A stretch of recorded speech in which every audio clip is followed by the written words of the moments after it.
आप सभी लोग आराम से बैठ जाइए। आज के इस शिविर में आप सभी का स्वागत है।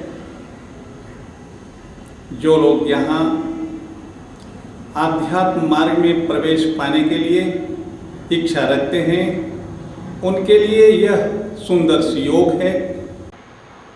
यह कार्यक्रम समाज कल्याण के लिए योग सेवा केंद्र की तरफ से प्रस्तुत किया जा रहा है। आपकी समस्याएं, शरीर से संबंधित रोग, कष्ट अथवा पीड़ा, मन के तनाव, मन के रोग अथवा आध्यात्मिक चेतना से संबंधित हो सकते हैं।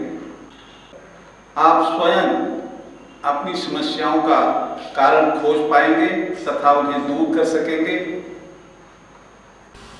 हर सच्ची बात तुम्हें कहीं ले जाएगी, ऊपर उठाएगी। मन से अंधकार मिटेगा, अज्ञानता मिटेगी, लोभ और लालच मिटेगा।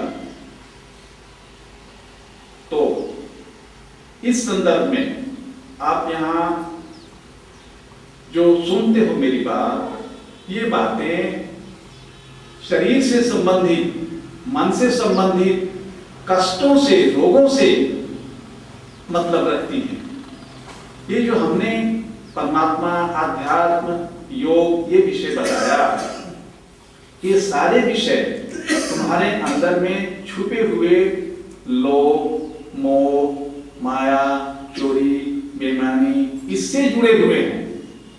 अगर अपने को इधर से सुधार लेते हो तो शरीर भी स्वस्थ हो जाएगा, निरोग बन जाओगे। ये कैसे? तुम अपने को अभ्यास में लाकर देखो क्या परिवर्तन आता है। जो बताते हैं उस मार्ग पर चलकर इसका लाभ हर व्यक्ति को लेना चाहिए। यहां जो हम अभ्यास सिखाते हैं शरीर का, शरीर के ही माध्यम से हम उस परमात्मा तक कैसे पहुंचते हैं ये सिखाते हैं।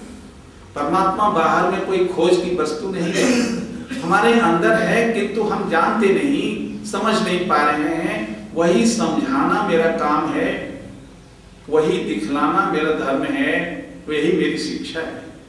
जब आपकी अनुभूति उस परमात्मा तक पहुंच जाए, आपको अनुभूति होने लगे, तो आपका मोह माया अपने आप मिट जाए।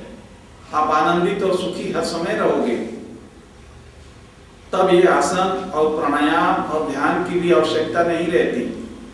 ये तो बिगिनिंग स्टेज की बातें हैं।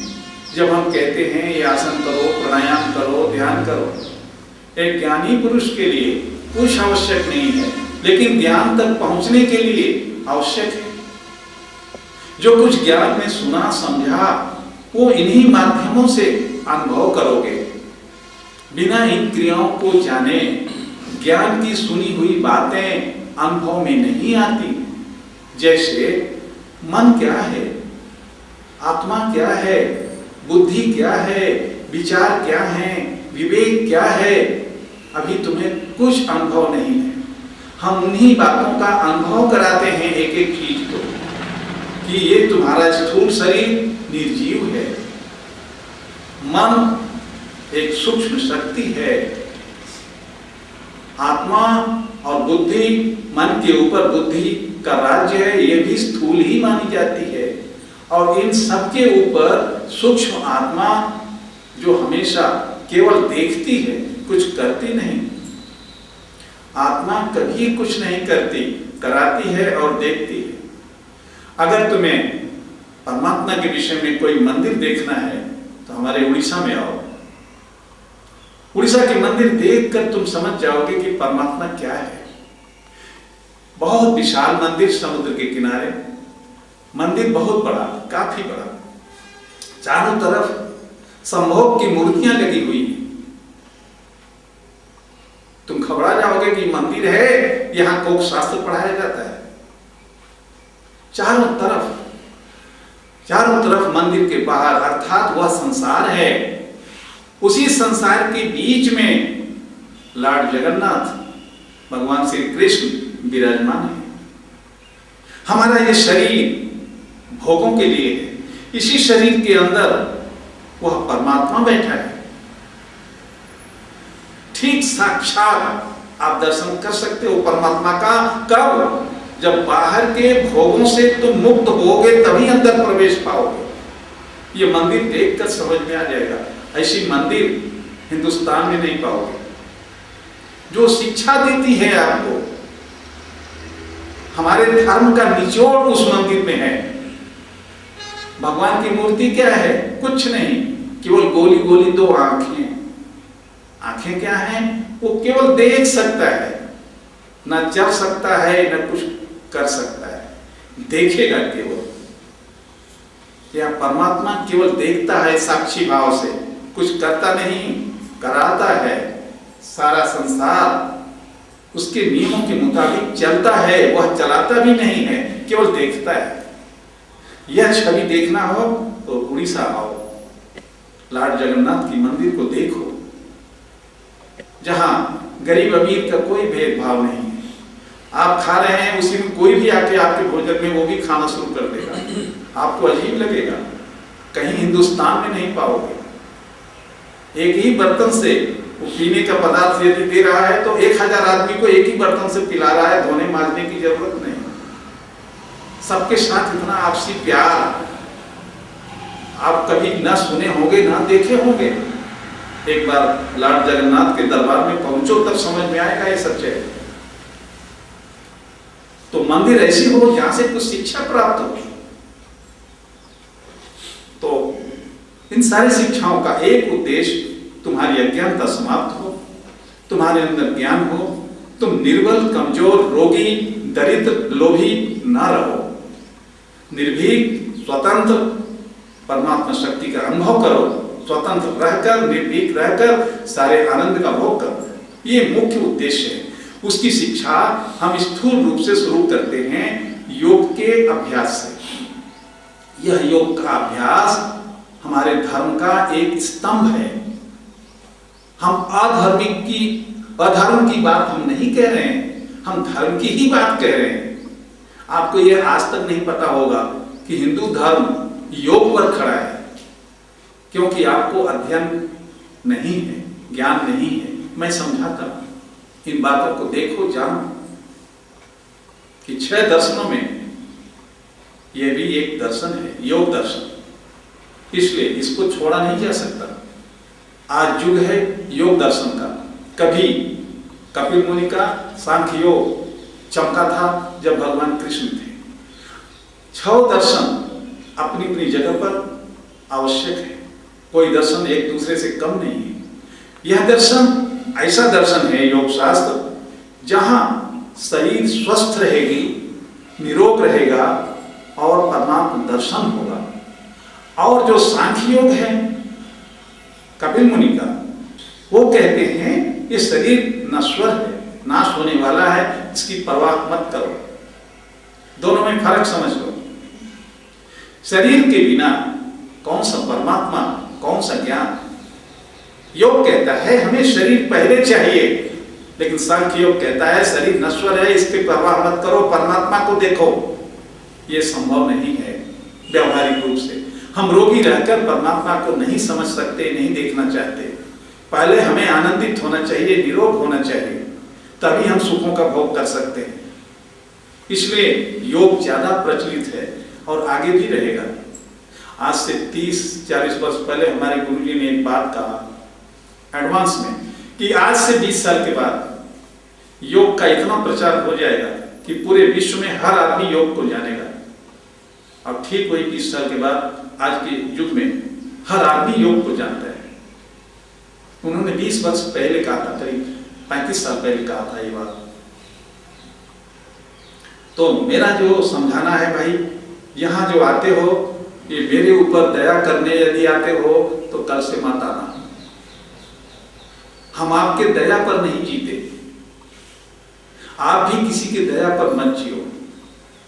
कर वही अपनी छाण बिरानी आस, जिसके आंगन है नदी सोकस मरे प्यास। ये बातें करो, जीवन में सत्य होगी तुम्हारे। अपने लिए आओ, अपने लिए कुछ सोचो, अपने लिए कुछ करो, स्वयं स्वस्थ रहो, सुंदर रहो, परिवार को भी सुखी और संपन्न बनाओ, दरिद्रता से दूर रहो। गरीबी एक अन्य प्रकार का दुख है जिसमें फंस करके बहुत लोग कष्ट पाते हैं। यह मानसिक दुर्बलता का एक लक्षण है। वो कैसे मिटेगा?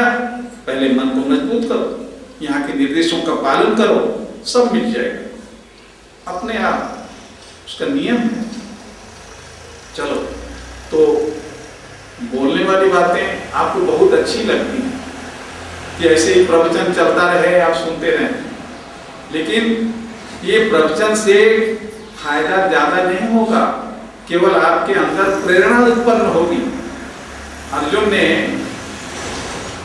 कृष्ण से पूछा, ज्ञान, भक्ति, कर्म और ध्यान, चारों योग को जब कृष्ण ने समझाया कि चारों बहुत अच्छे हैं एक से एक बढ़कर,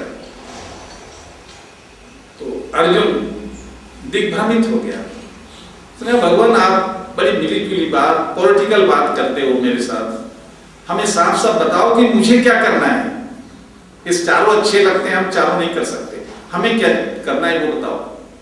उन्होंने 5वें अध्याय के दूसरे श्लोक में कहा, अर्जुन तुम कर्म के रास्ते से आओ, कर्म करो। अर्जुन कौन है? आप हैं। कृष्ण कौन है? मैं हूं। ऐसा सोचोगे तो उत्तर सटीक बैठेगा। मरे हुए देवकी के पुत्र को खोजोगे, कुछ नहीं पाओगे। कृष्ण एक शक्ति है, वो कहां है? वो सद्गुरु में है। अर्जुन कौन है? जिनको हम आज भी भूलते नहीं, वो आप हैं। आप शिक्षा लेने आए कृष्ण के पास, इसलिए अपने को यदि अर्जुन मानोगे तो तुम्हें कर्म योग के माध्यम से आगे बढ़ना आसान है, सरल है। कृष्ण कहते, जिन्होंने अपने हृदय को निष्काम कर्म के द्वारा पवित्र और शुद्ध कर लिया है, ऐसे भक्तों के हृदय में मैं ज्ञान स्वतः ही डाल देता हूं। उनको ज्ञान पढ़ने की आवश्यकता नहीं पड़ती। कितनी मार्मिक, कितनी गहरी बात कही। उन्होंने वेद पुराण को काट करके एकदम आगे की बात कह दिया। यावनार्थ उत्पाने सर्वतः संप्रतोदके तावान सर्वेषु वेदेषु ब्राह्मणस्य बीजान्तर। उस ब्राह्मण को, अर्थात उस साधक को जिसने मेरे साथ आत्मसात कर लिया, उसको ये वेद रूपी गड्ढे का पानी जरूरत नहीं है। जिसने मेरे जैसे समुद्र को, अथाह समुद्र को पा लिया, उसको वेद जैसे गड्ढे का पानी आवश्यक नहीं। शास्त्र उसके लिए कोई नीति नियम नहीं रखते। कृष्ण ने कहा, मैं नहीं कह रहा, नाराज ना होना। तो इन बातों को समझो। अगर एक गूढ़ तत्व समझ जाओगे तो तुम्हारे अंदर भी यही परिवर्तन आ जाएगा। जैसे मैं बोलता हूं, तुम भी ज्ञानी बनके, सुखी बनके जियोगे। आज का कार्यक्रम यहीं शेष होता है। इस कार्यक्रम को कल हम आगे भी बताएंगे कि इसके आगे क्या है। तब तक के लिए हरिओम।